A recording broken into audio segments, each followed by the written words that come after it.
Hello and welcome to another edition of the OCVarsity Gridiron Show Playoff Preview Edition. Guys, I'm your host, Jonathan Khamis, being joined by Steve Fryer to my left and Dan Albano to my right. Guys, we're going to preview some of the best Orange County matchups in Week 1 of the playoffs. Here we go. Let's go to Division 8, fellas, where it's Tustin. They are 5-5.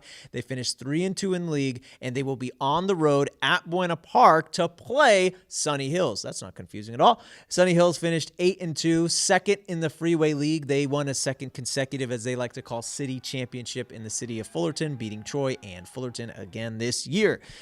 Steve, let's talk about Tustin. What do you like about the Tillers, and what kind of matchup presents itself here? Well, it's a battle of great running backs, fellas. You got June on over at Sunny Hills and Matt Rodriguez at Tustin. They're both, in the top 10 in county rushing this year. I've seen both these teams play. You can't run the ball really well unless you got a coach who knows how to run a running game, and also very good offensive lines. But I think Sunny Hills a little bit better on the defensive side of things, so I'm going with the Lancers of Sunny Hills, your alma mater. They certainly are. And Dan, who do you like in this game? And Sunny Hills, what do they got? Well, the Lancers are actually the number one seed in this division, and it was a really shakeup in Week 10, with Trabuco Hills taking down previously number one ranked Melissa Nagel in this division, and there they are, the Lancers. So I'm going with the top seed in this game. I think they were tested well in against La Habra in the Freeway League. Played a competitive schedule, as far as. Is this a tough draw though for a number one team in the division? Yeah. I mean, Tustin's coming. The Empire League is also, very, respectable league as well. So, I just think, that's Lancer's schedule. I like some of the stuff they did non-league. They have a non-league win against Trabuco as well, who's playing really well in this division. So, I like the Lancers. Okay, let's move on to Division 11, where we have another cool matchup. 1-1. That's right. Your favorite number in basketball, perhaps? That was my shooting percentage, was 11. This is true. All right, Marina 8-2. They will be on the road, guys. That's right, against Laguna Hills, who are 5-5. They finished 1-3, fourth in their league. This game will be at Westminster Friday night in Division 11. Steve, I'll go to you first.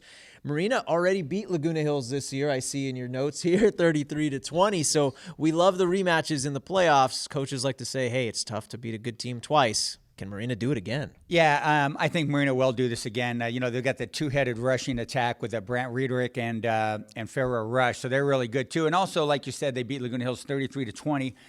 The guy that Marina has to worry about is Mitch Lieber. Yeah, he's awesome. Yeah, he is one of the better two-way guys in the county. Joey Hobart there, Nick Billups down in San Clemente. Those are like maybe your three best, all-around players. So I like Marina to win this game again. Yeah, Mitch Lieber's getting offers nonstop, as you know, Dan. Only a junior as well. Scary. Okay, so give us your thoughts on Marina versus Laguna Hills, Dan. Well, this is actually a really tough game for Marina, because when they did play early, I think it was a season opener for both teams, Laguna Hills quarterback Hayden McKenna was injured in that game. And at the time he went down, the Hawks were up in this game. And the Hawks are actually probably also from a tougher league. So Marina is going to be a really tough game. I think this is one of the best games. Okay. And they're number 2 seed, I believe, to Beaumont in this division. And, they're coming off their Vikings' first league title since '86. The only team to beat Segerstrom, who I think is pretty good. But this is a really tough game. And Marina maybe will squeak it out, at home there.